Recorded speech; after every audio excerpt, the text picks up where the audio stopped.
Irjen Teddy Minahasa bantah edarkan narkoba, Polda Metro diuji di pengadilan.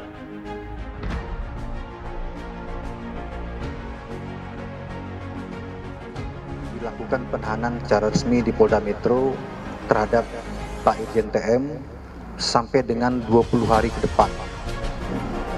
Kemudian di dalam masa penahanan ini 20 hari, penyidik dari Direktorat Narkoba Polda Metro Jaya akan melengkapi berkas perkara yang melibatkan beliau terkait dengan penyalahgunaan tindak pidana narkotika. Tetapi begitu ada peristiwa FS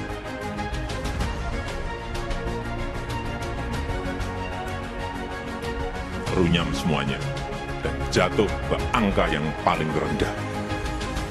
Dulu dibandingkan institusi-institusi penegak hukum yang lain tertinggi, sekarang saudara harus tahu menjadi terendah.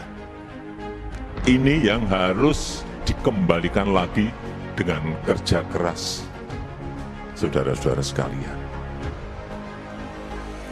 Di November itu masih 80,2, sangat tinggi sekali, bukan tinggi, sangat tinggi sekali.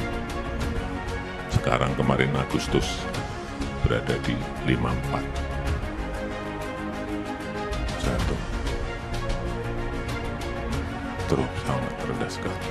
Sampai hari ini, Teddy Minahasa sebagai Kapolda tidak pernah melihat sekalipun menyentuh pun itu barang narkoba. Jumlah beratnya narkoba itu 41,4 kg. 41,4 kg itu laporan awal ke Kapolda.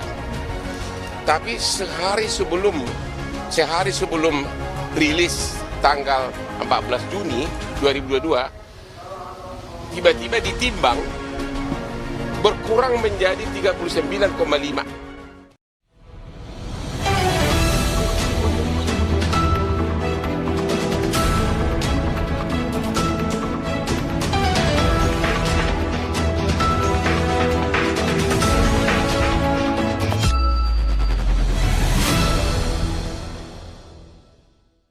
Irjen Teddy Minahasa bantah edarkan narkoba, Polda Metro diuji di pengadilan.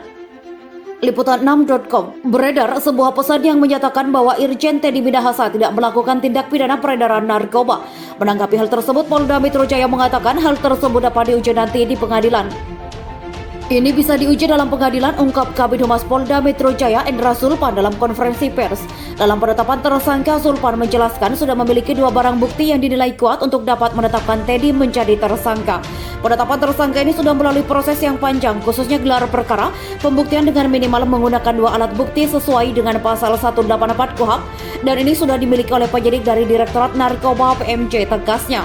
Namun Zulpan menerangkan meskipun beredar mengenai penyangkalan bahwa Irjen Teddy tidak melakukan peredaran narkoba, dirinya memastikan bahwa penyidik telah mengungkap kasus tersebut sudah sesuai dengan aturan hukum yang berlaku.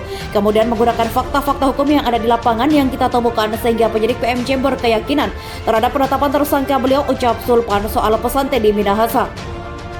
Kendati demikian, Zulpan mengatakan pihaknya belum bisa menyampaikan secara pasti soal kebenaran dari pesan bertahan tersebut.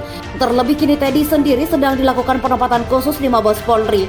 Terkait informasi yang beredar dari media sosial yang di situ tertera inisial TM di bawahnya itu, saya tidak bisa memastikan apakah itu beliau yang share karena beliau tidak berada dalam rutan Metro Jaya. Karena beliau tidak berada dalam rutan Polda Metro Jaya atau PMJ, ucap Zulpan. Pengadilan yang menilai sedangkan untuk penyangkalan tersebut nantinya dapat diuji dalam peradilan sesuai pemberkasan sudah lengkap. Dan ini bisa diuji dalam peradilan, jadi kita tidak menyanggupi untuk bisa mengecek keabsahan ini dalam proses peradilan. Itu nanti peradilan yang akan menilai terkait dengan hal itu, tutup Zulpan.